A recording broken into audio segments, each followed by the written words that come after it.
Do you see any sort of similarity between Turkey and India, Pravin? In what way? In the way that, during the war in Ukraine, always you see India, when they get pressure, they receive pressure from the United States, they try to not go against it. Because India, basically, look at India today. They were receiving oil and gas from Iran. Then Iranian sanction came along and they decided not to buy. Then Russia was the main source of the Indian energy. Then the war in Ukraine came and they tried to somehow, they never confronted the United States. And the same way I see Turkey in the region.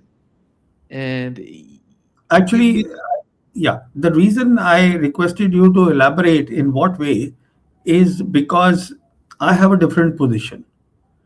My position is that as far as Turkey is concerned today, under its present leadership, Turkey has a lot of options, and Turkey is still holding the cards very close to the chest, which is not the case with India.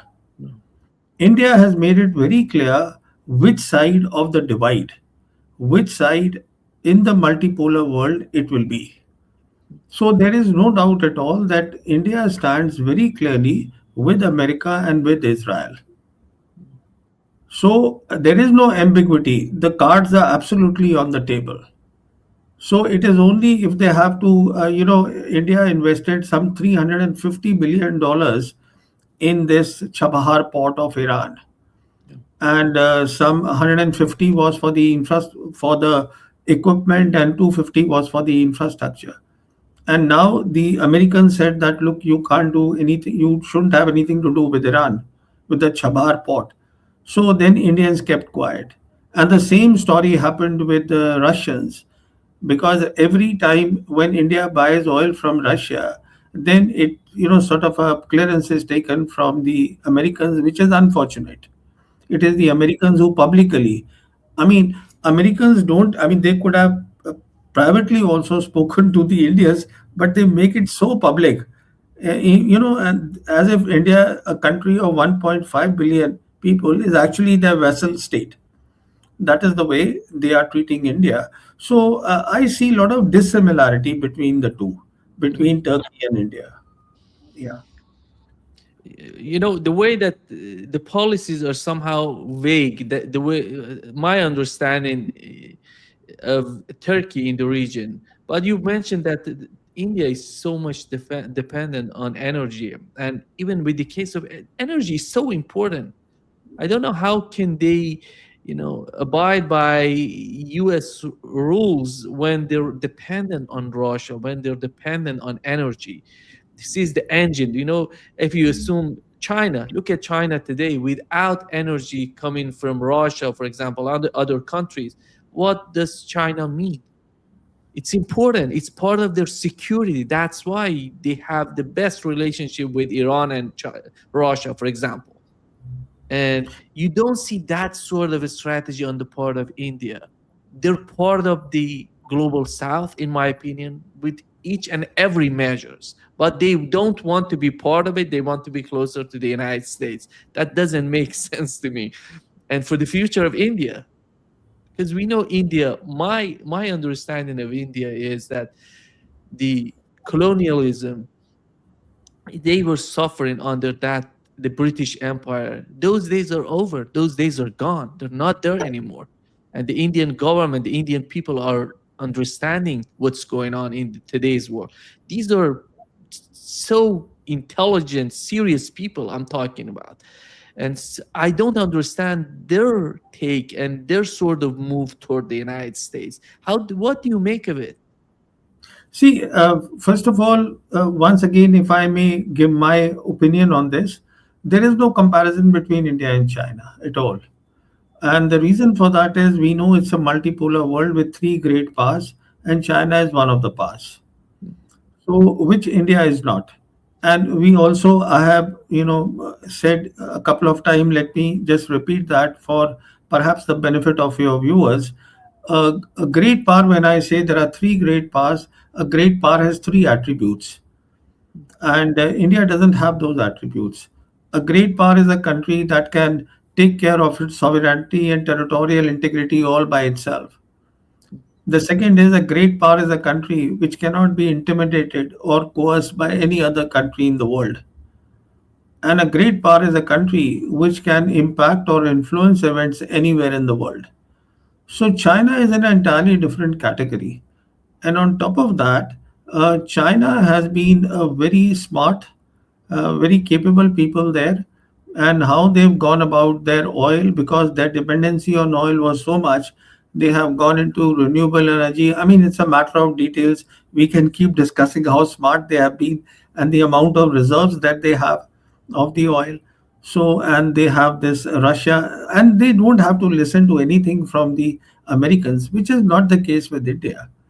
See, once again, here, what I want to point out is that if you see India and Pakistan, as far as India is concerned, India is a much bigger country, and we have a 4 point some 3 trillion GDP.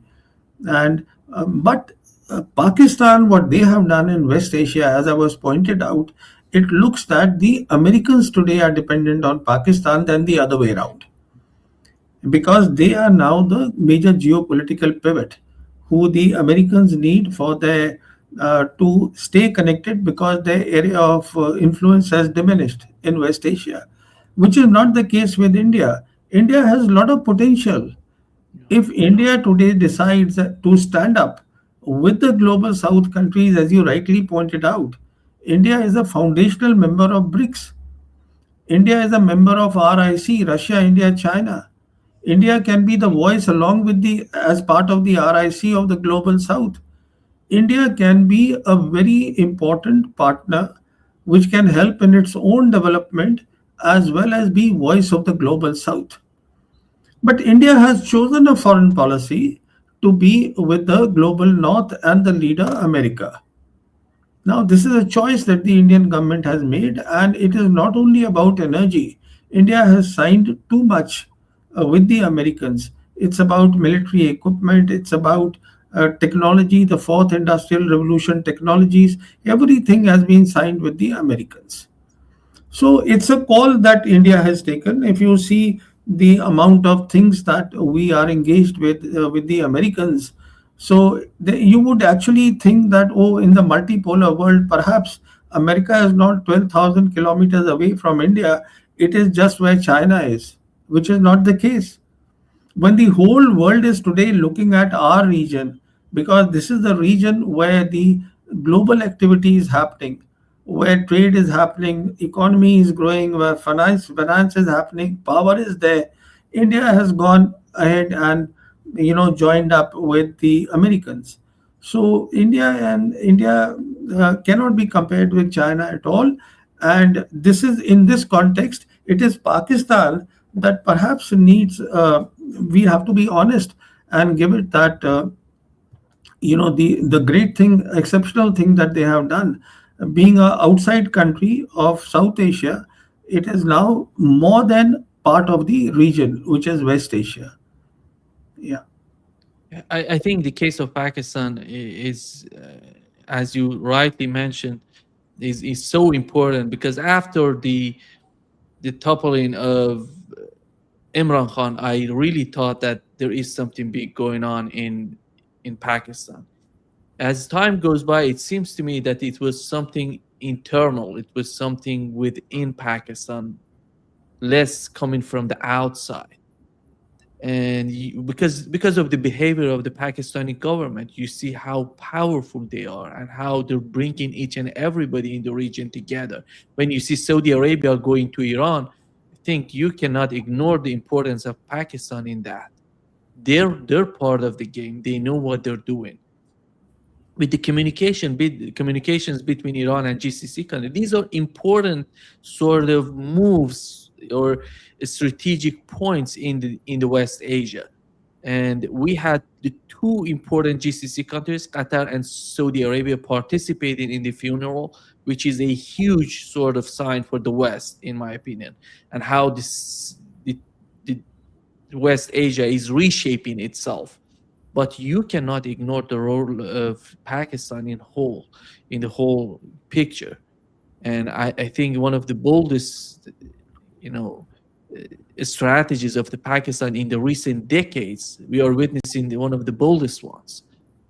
And when it comes to the case of Pakistan, do you think that are they going to be able?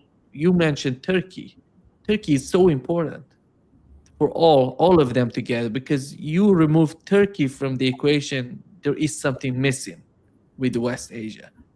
How do you see the capabilities of the Pakistani government when it comes to Turkey and the communication they have with Turkish government?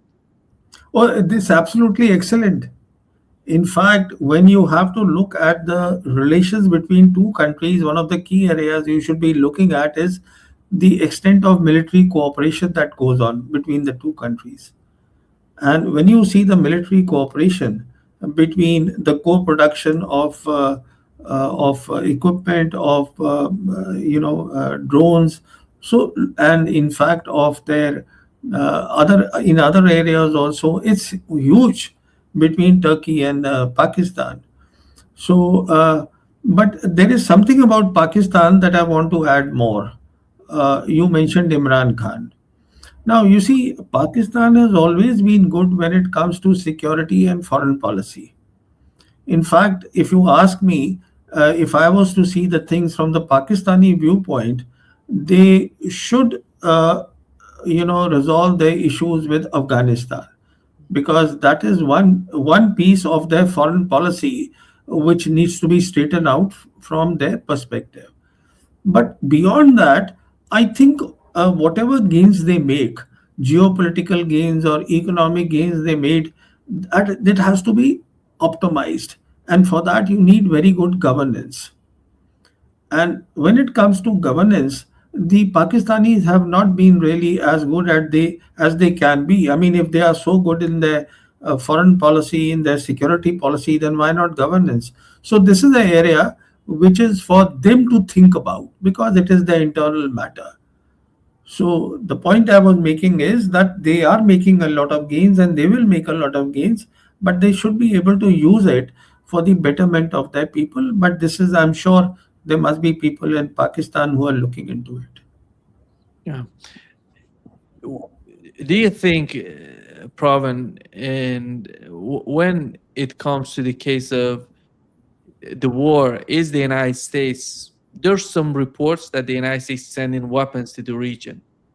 Do you see, from the military point of view, do you see the United States getting back to war before midterm election or maybe after that?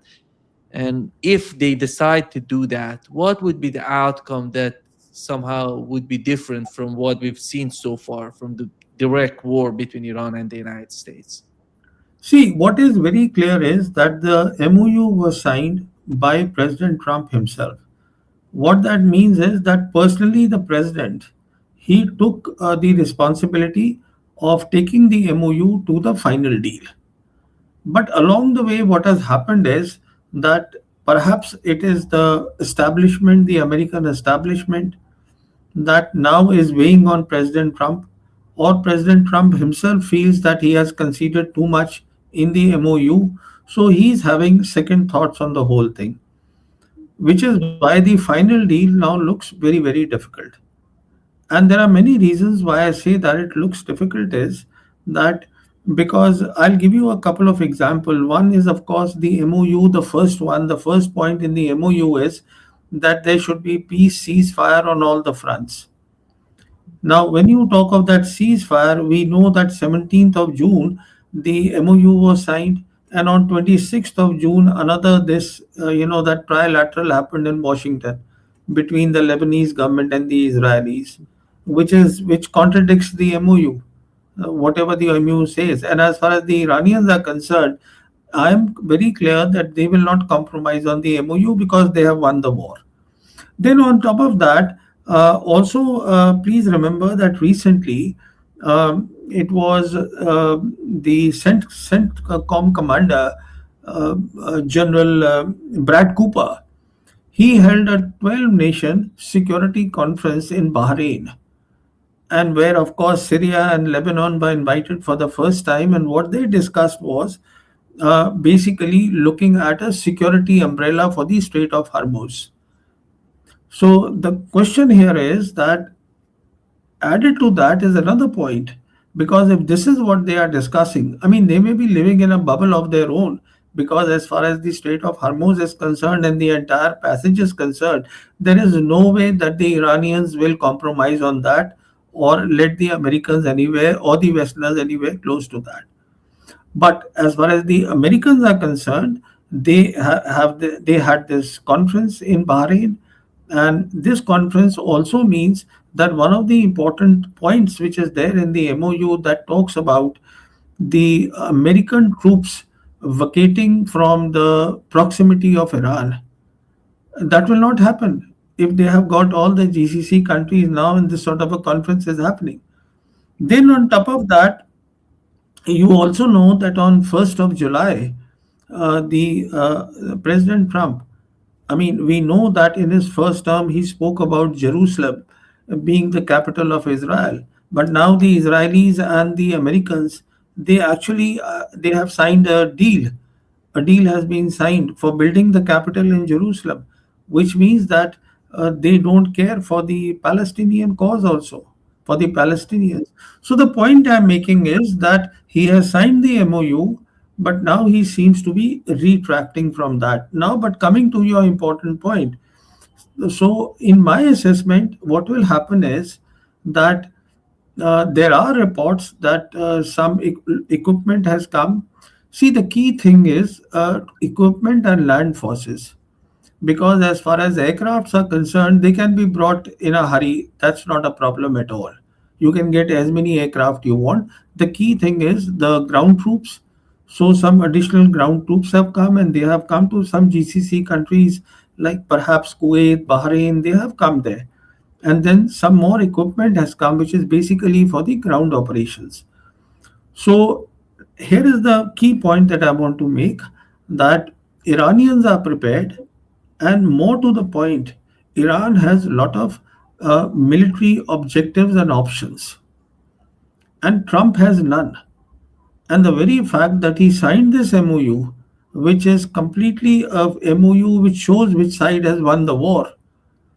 So he only signed the MOU because he was clear at that moment that he had no military option, and that is the reality. So coming and doing something of the same that they have been doing, some more air campaign, will only worsen their position. You see, as far as Iran is concerned, Iran understands its geography. Iran is in a very good position militarily. And Trump, it's for Trump, each the days they are there and they don't abide by what they have signed on the MOU. So their status as a great power, it declines. And more to the point, President Trump, in his national security strategy, he has given very clearly that my top priority is the Western Hemisphere. They will not be able to focus on the Western Hemisphere if they remain here only. So it is a extremely strange situation that Trump has put himself in. He has got into the wrong war, a war that he has lost decisively, a war where he has no military options at all, but a war from which he does not want to go out for so many reasons. Then petrodollar is another reason. So we can discuss all these points. When you see from the American perspective, it becomes very clear that these are the points where a president of America would only sign if he is convinced that he has lost the war, if he has no military options left, and that is the truth.